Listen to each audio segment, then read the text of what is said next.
Hello and welcome to Teresa's Journal. So,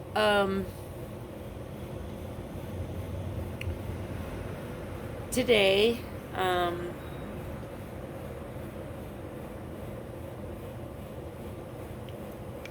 it's an okay day.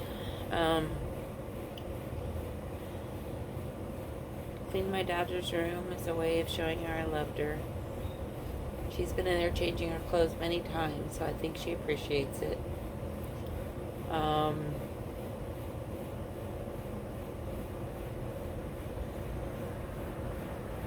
my little one got his tablet back. I had to take his tablet away for a day. Got it back. So he's enjoying YouTube time right now. And I'm doing fine. I still have a little bit more voices than normal. Been reaching out to people. Had a friend bring me a Bible. Thank you, Pam. I really appreciated it. I'm reading it. I keep opening to Ezekiel, so I guess I need to read Ezekiel.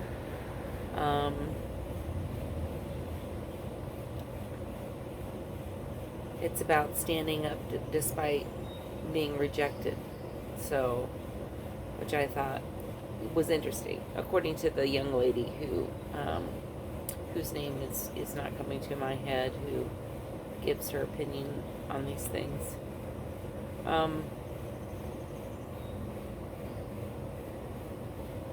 So I wanted to talk a little bit about hallucinations versus delusions. So hallucination is generally, if it's tactile, it's a sense of something touching your body.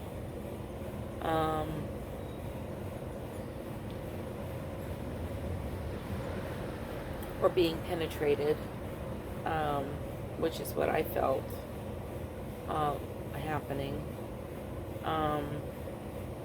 And a delusion is a false sense of reality. Now,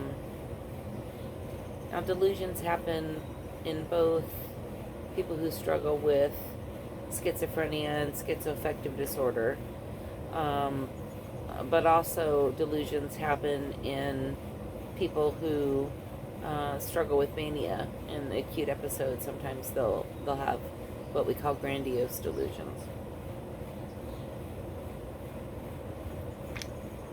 So I've seen them in many situations, but those two would probably be the most common. But for me, when I had my psychotic break, I was having a lot of hallucinations, and I knew that they weren't real, but I was having a hard time believing that my own mind would create them. So, for example, I was feeling myself being raped. I didn't see somebody raping me, but I felt like I was being touched. And there was nothing that I could do to stop it, except for pace. I would pace, to override, to give my physical senses something else to do to try to override the sensation of being raped.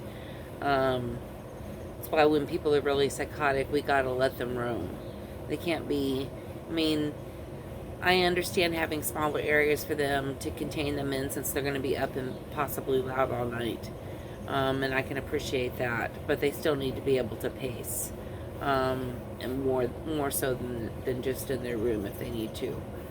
It's a coping mechanism. It makes them feel better. It made me feel better. So, anyway, so I had these tactile hallucinations, and it was, I knew I needed to go in and get medication, but it was so hard to believe that these could be coming from my own mind and my own creation. And so I was also at the same time having these tactile hallucinations.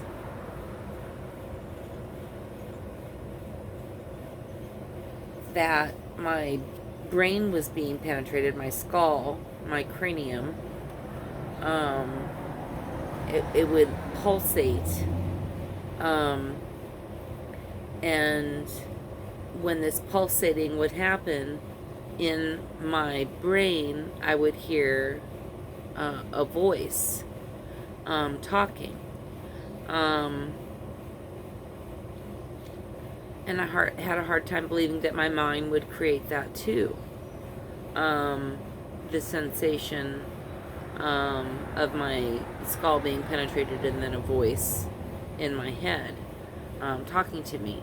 Now, every time I have voices, I don't have this penetration. And now I don't have, well, I shouldn't say I never have it. Rarely do I have any kind of sensation when I'm having voices.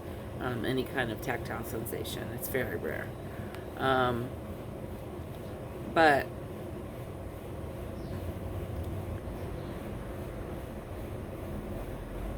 I remember pacing back and forth and saying, okay, because the other thing I was trying to figure out, okay, what could this tactile sensation of me being raped come from? And for me, it seemed like it would be the devil. And I had a visual hallucination of seeing a physical manifestation of what I believed was the devil.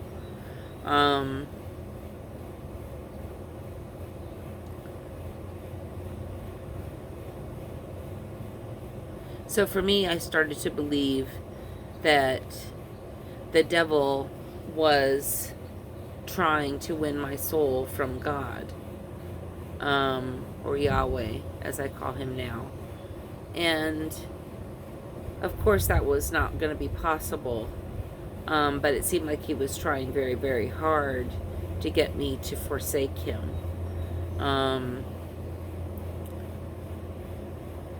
So that would be a delusion, you know, that the devil was trying to rape me.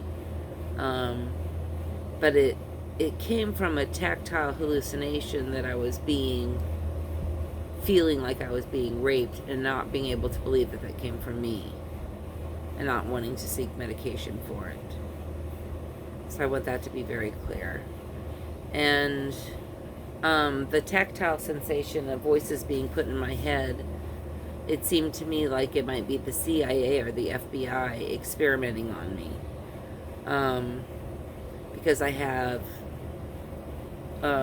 because I was so interesting to God and the devil. They wanted to try to make me crazy. I felt like they were trying to put voices in my head to make me crazy so that I would get on medications and not be functioning. I had determined that I could function fine without medication. I would just not respond to the voices and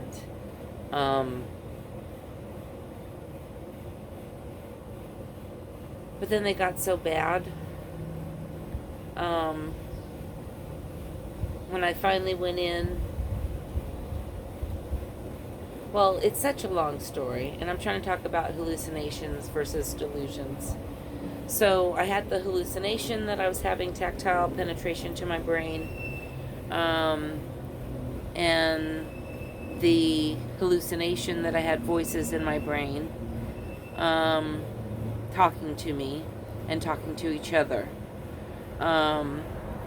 and not wanting to believe that those were coming from myself, that I would torture myself in that way. I started to have the delusion that maybe it was the FBI or CIA causing it, and that it wasn't coming from me, that it was coming from an outside source, to try to convince myself, you know, that there were other things going on. So I had this very intricate delusional system that was based on trying to understand the tactile auditory and visual hallucinations I was having. Now, I didn't have any gustatory, and for those who don't know what that is, that's just taste. Sometimes people feel like their food's been poisoned, or they taste chemicals in the air. I don't have gustatory hallucinations at all. In fact, they're very, very rare. And I rarely have visual. My main is tactile and auditory. So just a few minutes on auditory hallucinations. Auditory hallucinations can happen in two different forms, both internally and externally.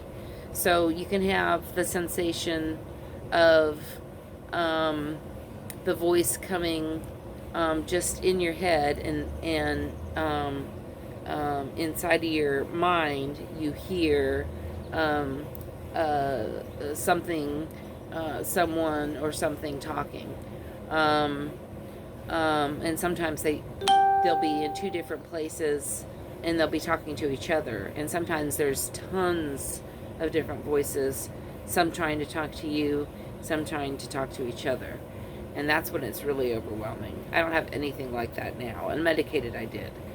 Medicated, I have a minimal amount of voices. They hardly ever talk to me. And they always say wonderful things. So external voices are very different. They come from the environment. They sound, you can hear, you have the physical sensation. So there's a tactile component to this. You have the physical sensation of your eardrum picking up noises. Your cilia gets moved. Sometimes it's so intense that you hear the voice right in your ear, as if somebody is trying to talk in your ear. You can feel the breath on your face. It feels absolutely like it's coming from the external environment and not from inside your head. And the sound sensation from it is very, very different. So I want to say a few things before I close. One is if you're mentally ill and you're watching this, the medication I take has in no way interfered with my ability to communicate with God. So I want you to know that the medications are a source of God's power and God's love for you. They're not perfect, and you have to work with the psychiatrist or nurse practitioner to get it right, but you can, and you can be high functioning like me. I believe that with all my heart. You know, there's many, many meds. Just keep trying. Just keep trying. Just keep trying. Just keep trying. Trying. Okay. Yahweh, please be with my daughter. Thank you for showing me ways to show her love. Answering my prayers as you always do, though not always in the way I expect.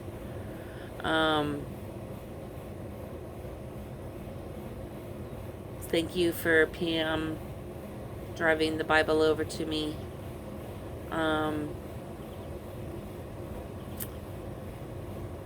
Thank you for my wonderful house. Thank you for giving me motivation to clean. I feel like I don't know what I can do, and at least that gives me something that I can do to help improve the environment for my daughter and my family. Be with my friends at work. Let them know that I can't wait to be back, that I miss them.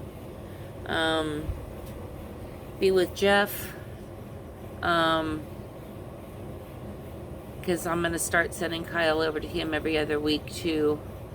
So he's going to need to start to figure out how to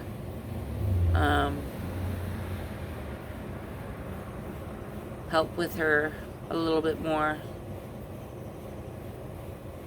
I can't have her ignoring me all the time and walking around and acting like I'm hurting her just by being in the same room. I can't do that day after day after day. It's painful. And right now she has a dad who's involved, and there's no reason why I can't take her, and then at least on the weeks that he's with her I can work without worrying about her, because I'll know that she's with an adult who loves her. Anyway, sorry, I always get distracted. Okay, may Yahweh be with you.